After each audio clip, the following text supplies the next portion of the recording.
welcome back to my channel. As always, I'm entertaining my dog Ollie. I apologize if that irritates you.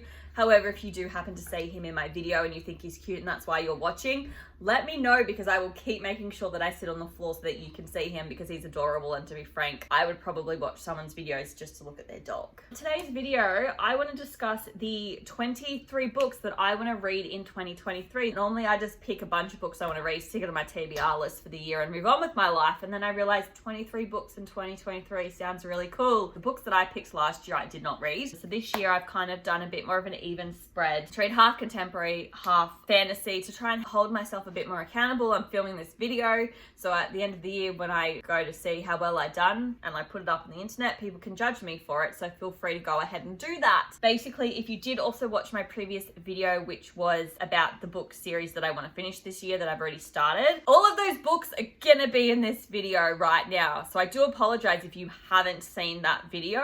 I'm about to spoil you right now for it. For those books, I am not going to discuss them in length because I did a terrible job in my previous video of doing that and I don't want to bore you guys again. So I'm going to quickly fly through those books and then spend a bit more time talking about the other books on my list that weren't discussed in the previous video. And yeah, let's just get into it right now. Alrighty, so this is in no particular order. So the first two books on this list are, that's book 4.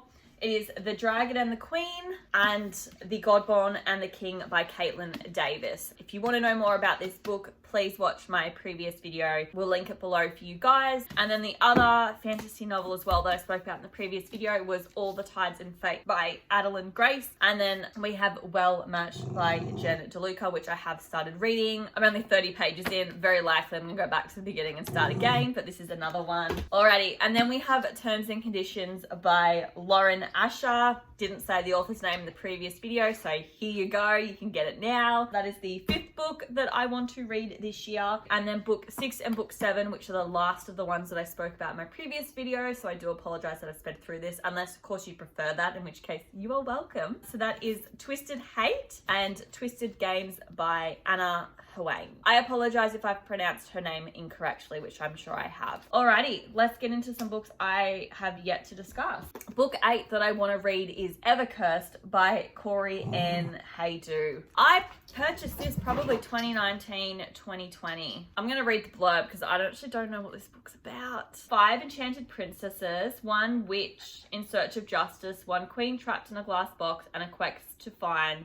A clock from the oldest, a tear from the saddest, a lock of hair from the most beautiful, a crown from the richest to break the curse. But the kingdom of Ever is under a spell far more threatening than any cast by a witch. This is standalone, which is fantastic. The cover's cute. So book 9 is The Daughter of Sparta by Claire M. Andrews. Going to be 100% honest with you guys, this was mostly a purchase based on the book cover. I know people say you would never judge a book by its cover and they are full of shit. I frequently judge books by their covers because if it's not pretty, I'm not buying it because it's not going to look nice on my shelf. I'm pretty sure this is something I said all the time in my old videos. It's about a female warrior. Sparta forged her into a deadly weapon. Now the gods need her to save the world.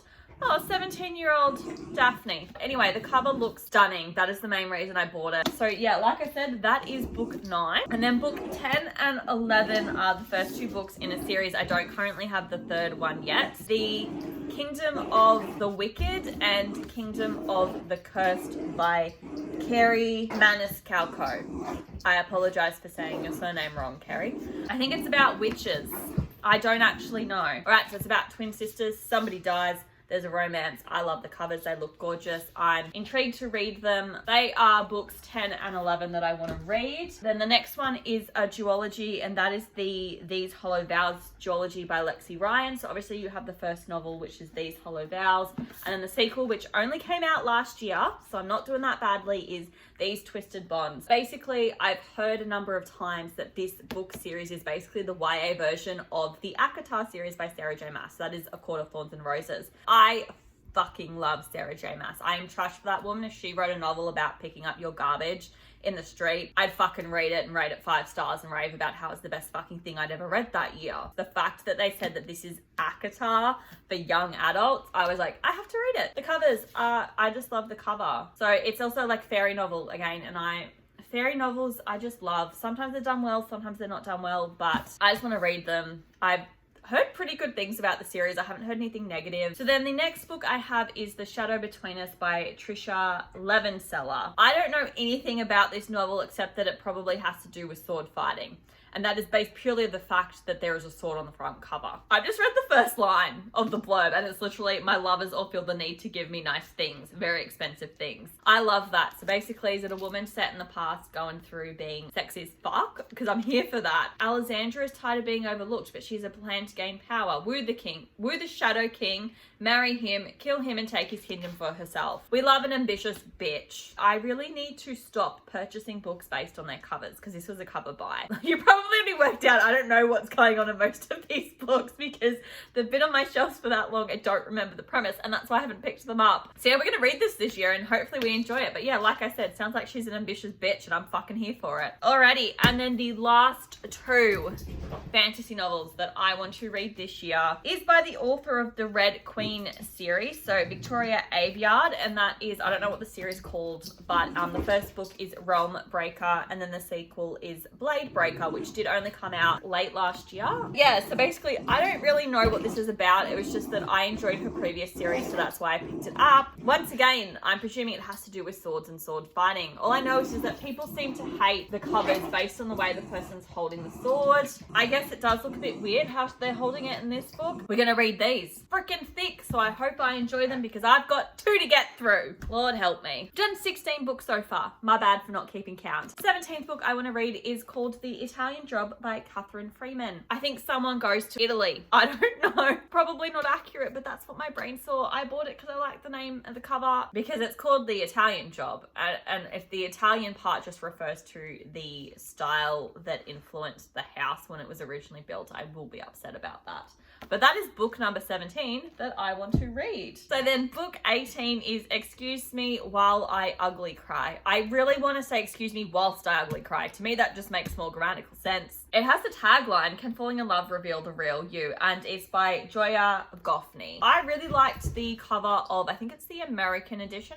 It's stunning. I'm not a huge fan of the version we get here in Australia. I don't really know too much about it except that it's contemporary rom-com and I'm so into those novels at the moment and I hope I enjoy it. But yeah, that is book 18. All right, so book 19 is Built to Last by Erin Hall. I really hope it's a novel about home renovations and stuff because that's what I take from this cover. But it's book 19 that I want to read. Book 20 is The Royals Next Door by Karina Hale. I am a mad Swiftie, but I discovered last year after I did my reading journal setup that there were reading challenges based off Taylor Swift albums. So I'm doing the 1989 reading challenge and I'm also doing the Reputation reading challenge. And I'm pretty sure, I think one of them has something to do with royalty. And so I was going to read this book for that challenge and that's why it's on this list. I don't know anything about this book except that I hope to God it focuses on royalty because it says it there. So I'm presuming it's about some chick and she has royals come and stay next door or something to that effect. I don't know. Alrighty. And then book 21 is Things We Never Got Over by Lucy Score. I just know that people seem to really enjoy it, so I wanted to pick it up and read it too, and that's why I got it. But it's just a contemporary about some probably a dude and chick that fall in love. Book 22 is Archer's Voice by Mia Sheridan. Pretty sure you all probably know what the fuck this one's about. I need to stop saying fuck. Basically, I'm pretty sure it's about someone who doesn't speak. They're mute? Yeah, so it's about Archer and he communicates with nobody. I know people really enjoyed it. I think there's some plot twists. People cried. It was all over the book community last year. I purchased it, didn't pick it up. So I thought, what the hell, let's read it this year and see what the go is. And then book 23 is Heartbones by Colleen Hoover. I just really liked the cover. I haven't read it, don't know anything about it. Last year I decided I wanted to get back into Colleen Hoover's novels and just read them again. I'm actually considering doing a video on her novels on whether she's an overhyped author or not, in my opinion. But yeah, I don't know what this is about. I'm presuming it's going to be about all of the same of her other novels. They're contemporaries. A dude and a chick fall in love. There's a plot twist. I'll maybe cry. But yeah, so that is the 23rd book that I would like to read this year. I'm sorry that this was a little chaotic and I don't know what the hell the book's about. I think this has been a really good lesson for me to learn and realize that I need to stop buying so many books and taking 6 to 2 years to pick them up and read them because I don't remember what they're about, and then my shelves just get very overwhelming. These are the 23 books that I would like to read this year. If you have read any of them, could you put down in the comments which ones you have read and whether you liked them or not? Don't give me any spoilers, but let me know what you thought of them, if you enjoyed them. Also at the same time, please let me know any books that you want to read this year. As always, if you enjoyed this video, please give it a thumbs up. Also, if you do want me to do is Colleen Hoover an overhyped author or not video, let me know in the comments below. Thank you so much for watching, and I will see you guys in my next video. Bye.